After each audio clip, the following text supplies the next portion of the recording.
made a huge difference, my parents knowing if I was going lower or higher, because then I would have been able to go around to more friends' houses, the parents of the people who I'm going around to being less paranoid, because there are cases where people don't want you to go around to the house because they're worried that they won't be able to take care of you. And that still happens now, and that's completely natural. But if you'd had that from the beginning of diagnosis, just knowing that, okay, we can monitor where your bloods are going, when your bloods are going, it would be a lot less nerve-wracking for everyone. I would have loved her to have some sort of blood sugar monitoring, right? And in fact, you know, we talk about it a lot, but actually blood sugar monitoring is probably the most important thing. You know, how you correct the blood sugar, well, an injection or a pump, does it actually matter as long as you can give what you can give? But if you don't know the data, if you take 2 points of information, a blood sugar, I don't know, at 3 o'clock in the morning and a blood sugar at 6, you might know that they're both 5 point something and it all looks fine. But what happened in those 4 hours between, you don't know.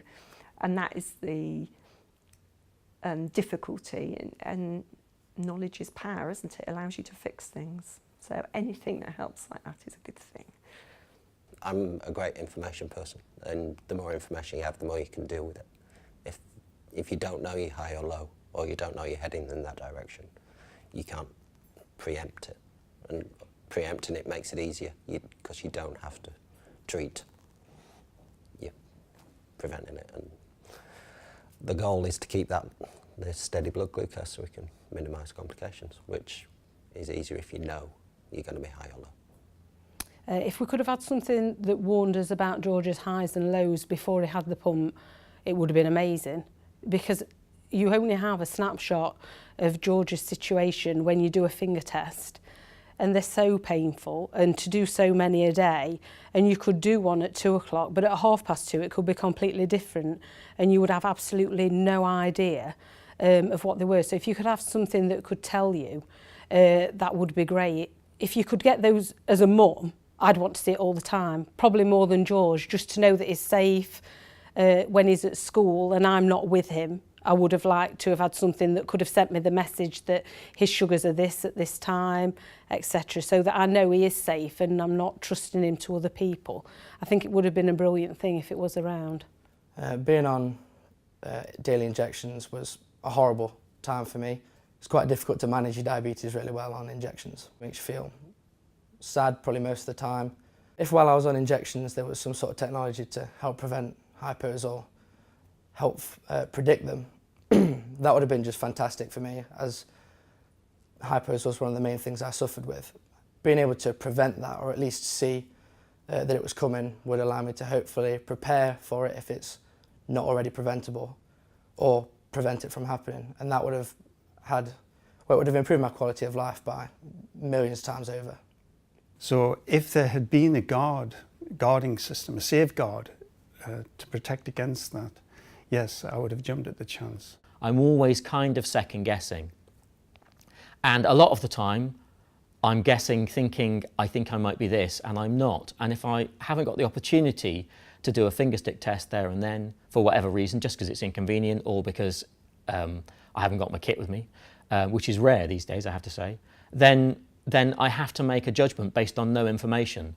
And it's very frustrating if you've obviously been fine to eat some rapid carbs because you think you might need them and then end up pushing yourself into double figures. But it's equally frustrating to think, I'm not sure about this one.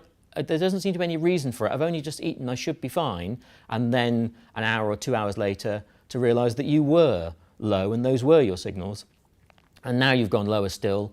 And not only that, but you've spent all those minutes under 4, which are no help to your warning signs and maintaining them and improving them. So the idea of being able to access continuous data is just, it's a revelation really. It completely changes things. You can predict things going forward, and you can observe. When you're making guesses about a meal that you're not entirely sure on, you can make them with more confidence because you can watch what's happening as it's happening. You don't have to stab in the dark and then mop up the disaster that you made. 2 or 3 or 4 hours later, you can watch it. You can think, oh, no, I was too aggressive with that dose, or I was nothing like enough. You can see it happening, and you can start to head off those out-of-range excursions earlier, and you minimise your variability of glucose, which is just, it's a really important part of successful diabetes management. We couldn't really control it that well. So we tended to be on the phone all the time or emailing his diabetes team quite frequently, because trying to manage those levels and the fact that he was growing so quickly, it was just always up and down, and we just couldn't manage it in that way. Obviously at that age he wasn't hypo-aware at all. He couldn't tell us really either what was going on, so it made it really difficult to see what was happening. And if there were periods of time where he was poorly, or it was just very, very hard to manage and very difficult. And he was also, I was back at work and he was at nursery. So when Edward was on injections, if there was something that was available that would have alerted us to some of his highs or lows, that would have made a massive difference. I think with injections you feel so in the dark with everything. You do not know what's going on or what impact that they're having at any time. So being able to see, especially with